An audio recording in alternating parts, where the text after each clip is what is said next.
There's always that one action movie per year that's just going to linger in your mind for the rest of the year, whether it's good or bad or just in somewhere in the middle. I think Ballerina is going to be that for me.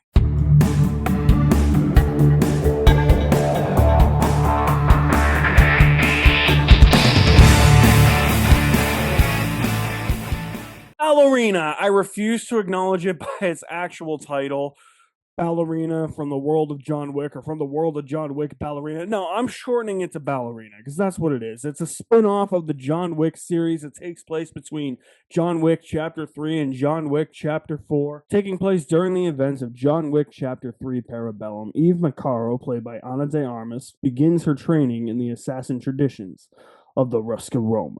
Obviously, I love the John Wick movies. They're not just kick-ass action movies, but they just open up this comic booky graphic novel world to it, this world of assassins, this giant assassins guild led by the High Table. So obviously, when there's a new John Wick movie coming out, I have high expectations in terms of the action. When it comes to story and characters, that's not what we're here for. We're not here for the acting. We all know Keanu Reeves just says, yeah, any chance he can get in these movies. And that's totally fine because he's the best salesman for these movies. Expanding the universe, though, I'm all for that. And expanding the world of Ballerina, and you bring in Ana de Armas. Okay, yeah, I'm gonna be seated. And Ana de Armas in this movie kicks a shit ton of ass. The action scenes in this movie are really, really good. Not a single bad one there. Of course, I have my favorites over a few of them, like especially later on in the movie, and I'll talk about that in a little bit. But the action's awesome. This is what we come here for. This is what we come to these John Wick movies for. I mean, remember back in the day when Wanted came out and we thought there wouldn't be a cooler action movie? I mean, Wanted came out and was like, I'm going to be the slickest action movie. You ever seen anybody curve a bullet? Nope, it never happened in your life. Then John Wick came around and said, oh, you can curve bullets, huh? Well, hold my beer. Guns. Lots of guns. And John Wick has really just become like that top tier action franchise that you know it to be. And it's just awesome seeing Ana de Armas kick ass and the juxtaposition of her character Eve against John Wick. The thing I love about them, and they're both in the movie. John Wick is in the movie. Keanu is here. He's in the beginning and he's in the end. And the thing that I love about both of them is just the juxtaposition between the both of them. For instance, John Wick is obviously on a revenge spree. He's obviously going to kill a bunch of baddies. Like, you want to see Keanu Reeves shoot people in the face for a couple hours. Killing style is just so much different. I liked how that was actually addressed in this movie. Like, Eve's mentor, essentially like, no, you gotta play dirty. You gotta play cheap.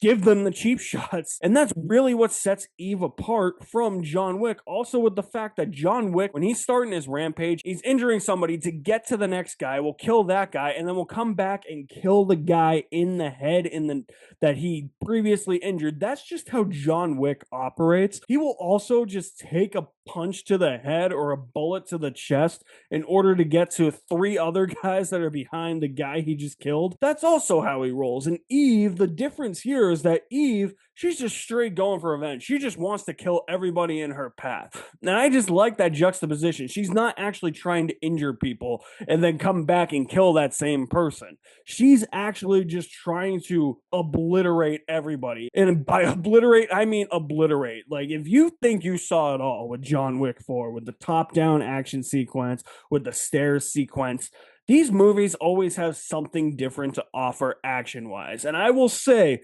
grenades in this movie, awesome. Flamethrowers, we all thought playing Call of Duty World of War and getting the flamethrower in World of War was amazing. You haven't seen nothing yet. I love myself a good flamethrower fight. Flamethrower versus flamethrower in this movie? Hell yeah, I'm seated. There's also another nightclub scene in this movie. It's not a movie set in the John Wick universe if there isn't a nightclub scene. Is there a nightclub scene in 3? I feel like if there was, it would be in the Morocco section, whatever it may be. I think 3 is the only one that might not have a nightclub scene. That's crazy. I don't remember that a nightclub scene in 3 because I really love 3. I'll have to figure that out. John Wick being in the movie, it makes sense in the beginning. And then it kind of doesn't make sense in the end when he's in the last third of the movie because it just raises continuity issues. Okay, the beginning of the movie takes place during the events of chapter 3. And I'm like, okay, it's cool that he's here, that he's in that scene. That makes sense with him meeting with the Ruscaroma. It's that whole scene where he gets branded in the third one by the Ruscaroma. Yeah, that makes sense.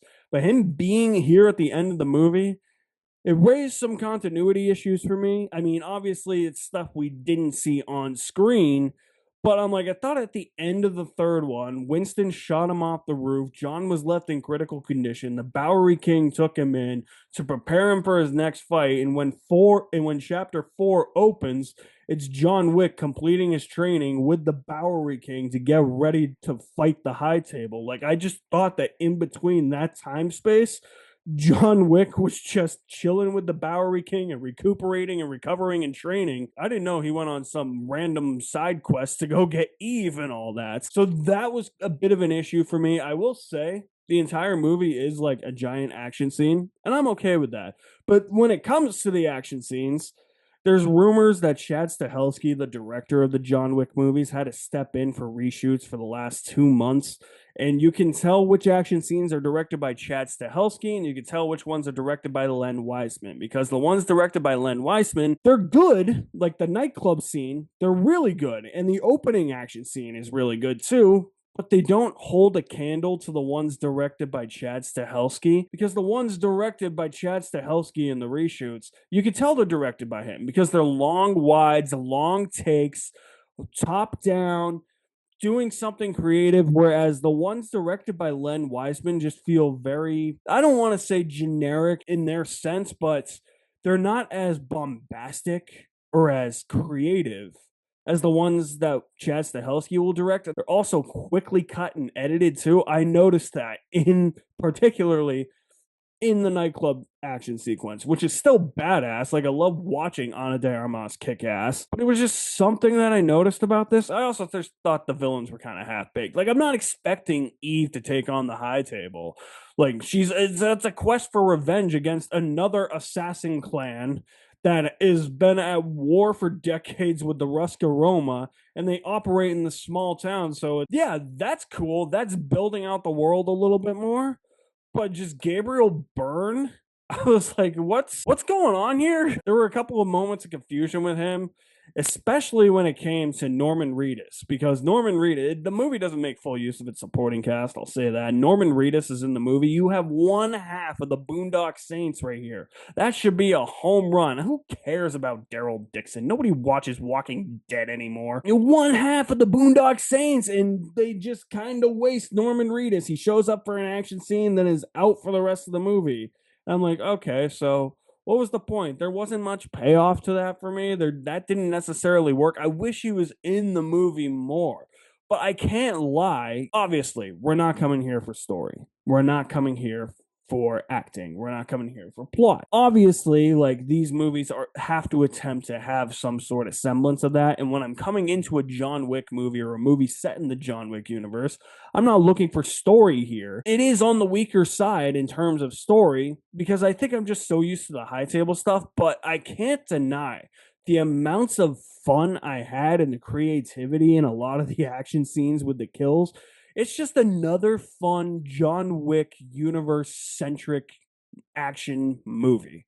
It's going to linger with me until the end of the year. I'm not going to say it's the best movie of the year. I'm not even going to say it's the best John Wick movie. I think this is the weakest out of the 5 John Wick movies or John Wick universe movies. Whole hell of a lot of fun, bro. I can't wait for those Mom's Basement dude bros to complain about this movie and say that Ana de Armas shouldn't be kicking ass because she's 5'5", beating up 230-pound dudes. Who cares? It's badass. She's badass. The action's badass. Learn to live a little bit, you fucknards. I enjoyed Ballerina with 3/4 of a bucket of popcorn. Definitely a lot of fun. Check it out if you're a massive John Wick fan. I think you'll have a lot of fun with it. Let me know what you think of Ballerina in the comments below. I will leave my link to my website in the description below as well. You guys are the best. Thank you for watching. My name is Alex Madden, and I will see you at the movies somewhere.